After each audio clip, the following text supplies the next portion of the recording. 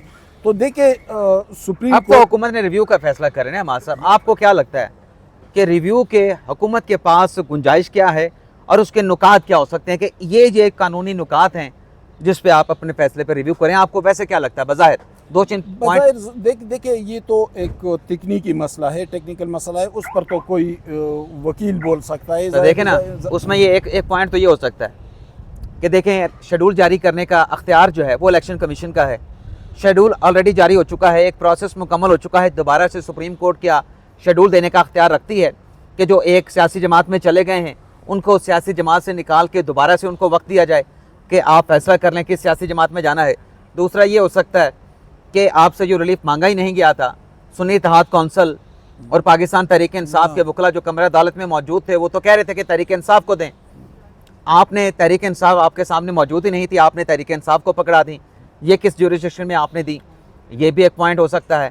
اور پھر یہ بھی نقطہ آگے رکھا جا سکتا ہے کہ یہ تو خود الیکشن کمیشن میں پشاور ہائی کورٹ میں اور سپریم کورٹ کے سامنے جو یہ کہتے رہے وہ یہ کہتے رہے کہ ہمیں دیں، سنی اتحاد کونسل کو دیں، نہیں تو کسی کے نہ دیں، کسی کا رائٹ نہیں بنتا. دیکھیں لیکن یہ ایک بظاہر تو 3-4 پوائنٹس لگتے ہیں کہ یہ تو ہوں گے ویلڈ پوائنٹس ہے. ظاہر ہے یہ جو میں کہہ رہا ہوں نا کہ بہت سے لوگوں کو تحفظات ہے تو انہی پوائنٹس کی بنیاد پر ہے نا. اور ریویو تو ویسے بھی ایک قانونی حق ہے، وہ تو میرا اور آپ کا بھی بنتا ہے. تو اگر لیکن اسکوپ کم ہوتا ہے لیکن اگر حکومت اس حوالے سے ریویو میں آ رہا ہے تو ٹھیک ہے، ان کا حق ہے، وہ اس حق کو وہ استعمال کریں گے.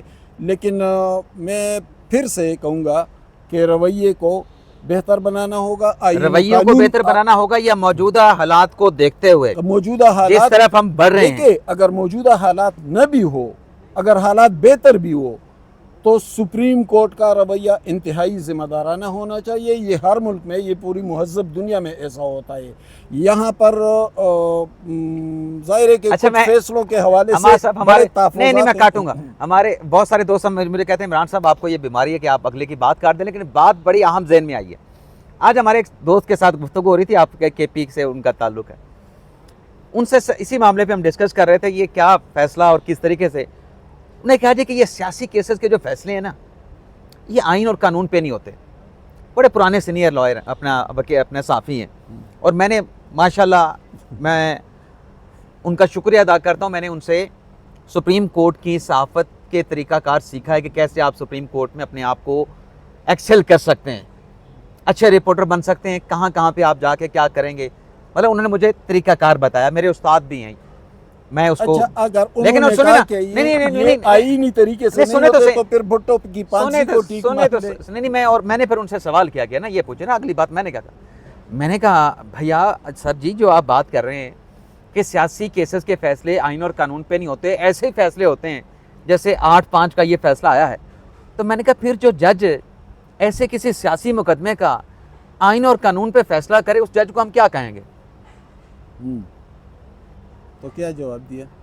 اس کا جواب میں آپ کو بعد میں بتاتا ہوں. آپ یہ بتائیں کہ اگر ایسے سیاسی کیس کا جج آئین اور قانون کے مطابق فیصلہ کرے اس کو آپ کیا کہیں گے؟ آپ بتائیں، آپ کے ذہن میں کیا جواب آتا ہے؟ کس حوالے سے؟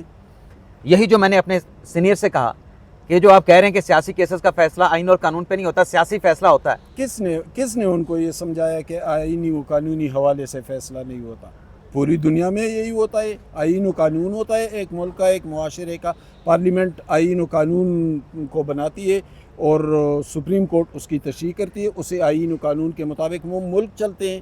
یہ کس نے ان کو سمجھا دیا کہ ایسا نہیں ہوتا؟ ایسا ہی ہوگا. اور اگر ایسا نہیں ہوتا تو پھر آپ پاناما پر اقامہ پر پاناما کا فیصلہ بھی مان لیں، کیونکہ وہ سیاسی ضرورت تھی. پھر کیوں آپ اس کی مخالفت کرتے رہے؟ پھر آپ کیوں بھٹو کی پھانسی کی مخالفت کرتے رہے ہیں ہمیشہ کہ بھٹو کو پھانسی مارشل لائی ضرورت کے تحت دی گئی تھی ورنہ وہ ملزم نہیں تھے؟ تو پھر آپ اس کو بھی مان لیں گے نا. اگر آپ یہ کہتے ہیں کہ یہ سیاسی ضرورت ہے, پھر میں نے ان کو یہ دیکھیں جواب دیا, عمران, سیاسی ضرورت سیاسی منطقوں میں ہوتی ہے, بجا آئین و فرما رہے ہیں. قانون کے منطقوں میں میں نے نہیں ان کو ہوتی. پھر یہی جواب دیا جو آپ بات کر رہے ہیں نا کہ سیاسی کیسز کا فیصلہ سیاسی ہوتا ہے, آئین اور قانونی نہیں ہوتا. تو میں نے کہا پھر ججز کو آپ آئین اور قانون کا حلف کیوں اٹھواتے ہیں؟ پھر آپ ججز کو آئین اور قانون کا پابند کیوں بناتے ہیں؟ پھر اگر آپ نے فیصلے آرٹیکل 187 کے تحت کرنے ہیں تو پھر آئین کو نکال دیں, ساری جورسڈکشن سپریم کورٹ کی نکال دیں. آپ پھر سپریم کورٹ کو ایک ہی جورسڈکشن دے دیں 187 کی اور 189 کی, کہ آپ کے سامنے کیس آئے, آپ کے پاس وسیع اختیارات ہے, جو مرضی فیصلہ کر دیں. عمران ایسے ہی لبرٹی لیتے ہیں تھوڑی سی. آپ کے استاد جو ہیں نا وہ ایک کسی کی مخالفت میں وہ سویلین خوفناک ترین ڈکٹیٹرشپ کی حمایت بھی کر رہے ہیں. یہی میرا جھگڑا ہے ابھی تھوڑی دیر نہیں, پہلے وہ بھی استاد نہیں ہے میرا جو آپ سمجھ رہے ہیں. آپ کے جو کلاس فیل ہیں وہ استاد نہیں, میں نے کہا اس کا کے پی کے سے تعلق ہے. کے پی سے وہ جو آپ کا دوست ہے وہ یہ بھی اسلام آباد کے قریب کا ہے. اچھا, وہ پہاڑوں پہ یوں اسی طرف جانا پڑتا ہے, سمجھ گیا. لیکن یہ اس کے لیے ادھر جانا پڑتا ہے. اچھا یہ بتائیں کہ یہ جو آرٹیکل 6 کا مقدمہ اس حوالے سے بھی اپنے دیکھنے والوں کو بتا دیں, اور پروگرام کو بھی شارٹ کرتے ہیں, پھر دوست کہتے ہیں کہ لمبا ہو جاتا ہے, حالانکہ بحث ہی ایسی ہوتی ہے کہ وہ بڑی دور تک نکل جاتی ہے. آرٹیکل 6 میں جیسے کہ عطا طارق صاحب نے کہا کہ ہم سپریم کورٹ میں ریفرنس بھیجیں گے, اور سپریم کورٹ میں آرٹیکل 6 کا ریفرنس نہیں آتا. کابینہ فیصلہ کرتی ہے پہلے اس معاملے کو انویسٹیگیٹ کرنے کا, اور یہاں پہ انویسٹیگیشن کے لیے کیا ہے, سپریم کورٹ کا اپنا 7 اپریل 2022 کا فیصلہ ہے, جس میں کہا گیا کہ قاسم سوری کی جو رولنگ تھی وہ غیر آئینی تھی, غیر قانونی تھی. اور اس میں جسٹس میاں مظہر عالم میاں خیل صاحب کی طرف سے کہا گیا کہ آرٹیکل 6 بھی لگنا چاہیے. تو غالباً وہی فیصلہ جو ہے وہ آرٹیکل 6 کے مقدمے کا جواز بنے گا, اور پھر جب وہ تحقیقات مکمل ہوں گی, ایک فائل بنے گی, پھر کابینہ میں آئے گی, کابینہ اس کی اپروول دے گی کہ بالکل اس کے اوپر آرٹیکل 6 کا مقدمہ جو ہے اسپیشل کورٹ میں فائل کیا جائے. تو اسپیشل کورٹ کی کانسٹیٹیوشن کے لیے حکومت بذریعہ وزارت قانون جو ہے چیف جسٹس کے ساتھ رابطہ کرے گی, اور خط لکھا جائے گا کہ آپ اس اسپیشل کورٹ کے لیے 2 ججز جو ہے وہ ہائی کورٹ کے, 3 ججز جو ہائی کورٹ کے نامینیٹ کر دیں. تو جب وہ چیف جسٹس جو ہیں ہائی کورٹ کے 3 ججز کو نامینیٹ کریں گے, تو اس کے جو سب سے سینئر جج ہوں گے وہ اسپیشل کورٹ کے جو آرٹیکل 6 کا مقدمہ جہاں پہ چلے گا. ابھی ہم فیصلے پہ بات کر رہے ہیں, پتہ نہیں یہ آرٹیکل 6 کا مقدمہ بنانے کا حکومت ہو سکتا ہے آگے چل کے فیصلہ واپس لے لے, لیکن اگر ہوا تو پھر وہ جو 3 ججز نامینیٹ کریں گے چیف جسٹس آف پاکستان, ان میں سے جو سینئر ہوں گے وہ اس بینچ کو پریزائڈ کریں گے. اب یہ آپ بتائیں جناب حماد صاحب کہ ان کیسز میں یہ جو پی ٹی آئی کی پابندی کے حوالے سے اگر آتا ہے, موجودہ حالات کو میں نے دوبارہ وہی سوال پٹ کر رہا ہوں کہ ان تمام معاملات کو جیسے کہتے ہیں کہ اداروں کو بھی تحمل کے ساتھ چلنا ہے, ان کیسز کو سپریم کورٹ کو کس طریقے سے لینا چاہیے کہ نظام بھی بچے اور ادارے بھی بچیں, ملک میں جمہوریت بھی چلتی رہے, کیسے لینا چاہیے؟ عمران یہی تو میں آپ سے کہہ رہا ہوں کہ سپریم کورٹ صرف آئین کی تشریح نہیں بلکہ سپریم کورٹ ملک کے آئین کو بچانے والا ادارہ بھی ہے. وہ میرے اور تمہارے حق کی حفاظت بھی کرتا ہے. تو ظاہر ہے ایک بڑے کی حیثیت اسے حاصل ہے ملکی سطح پر, تو اسے بہت تحمل کے ساتھ آگے چلنا چاہیے.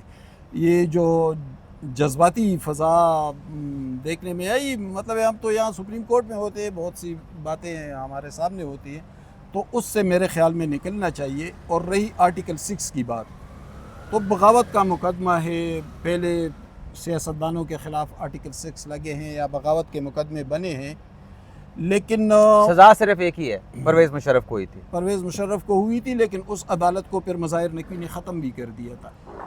عدالت کو تو مظاہر نقوی نے ختم کیا تھا, لیکن سپریم کورٹ نے نہیں, اس عدالت کو ختم تو مظاہر نقوی صاحب نے کیا تھا, لیکن جو ملزم تھا اس عدالت کا, جو مجرم تھا پرویز مشرف, اس کے دفاع میں عمران خان صاحب کی کابینہ آ کے پریس کانفرنس کر رہے تھے. عمران خان نے خود ان کی حمایت کی تھی, اور عمران خان نے بار بار میڈیا سے کہا تھا وہ مشرف کے ساتھ کھڑے تھے. یہ تو میں نے بار بار یہ بات کی کہ جب آرٹیکل 6 کا معاملہ آیا, جب آمریت اور مارشل لائی حکومتوں کے خلاف بات آئی, تو عمران خان جو 2 نہیں 1 پاکستان کی بات کر رہا تھا, وہ پھر دوسرے پاکستان کے ساتھ کھڑے ہو گئے تھے, اور وہ مشرف کے وکیل بن گئے تھے.